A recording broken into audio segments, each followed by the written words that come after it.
because we've had a lot of processed food items that at first seem like they're healthy alternatives to margarine to butter or Crisco to lard that later we find out are kind of slowly killing us. Right.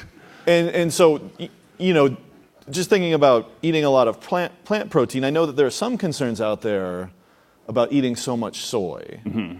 Right, it's an estrogen homologue, and that it can have, especially on young boys and stuff. How do you feel about those concerns? Right. On the soy question, I would suggest people go look in Asia and look at the cancer rates in Asia. If you're in the United States and you're a male, you have about a 47% chance of getting some form of cancer. If you're female, it's about 38%. Those numbers are almost non-existent in Asia, where edamame and soy is so heavily consumed. This notion that men grow breasts if they drink too much soy milk. I drink it by the bucket, and I think I'm doing okay. I do have 3 sports bras on right now, no, it's completely. I think it's an overblown. There might be some instances with some people that have a hormone issue or something of that nature, but right. It's in no way.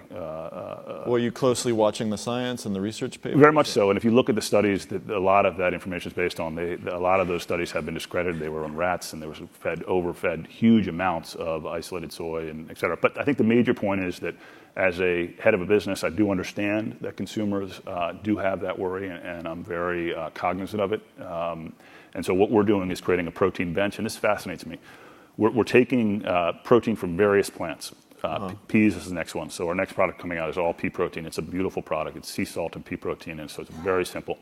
But we're also taking protein, or looking at processes that take protein from plants like camelina or lupin or mustard seed, and utilizing those in our products. So what the consumer will have at the end of the day is not necessarily just chicken, beef, ham, et cetera, but they'll have a whole suite of plant-based proteins that they can consume as well in forms that they're used to consuming, like chicken and beef. Yeah, so you mean it'll have the mouth feel and the sort exactly. of general, but they won't even refer to it as. My guess they'll is stop saying it tastes like chicken. Hopefully, yeah. Say it tastes like Beyond Meat.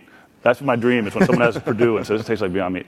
But I think that 50 years from now, if you go into a supermarket, let's say maybe it's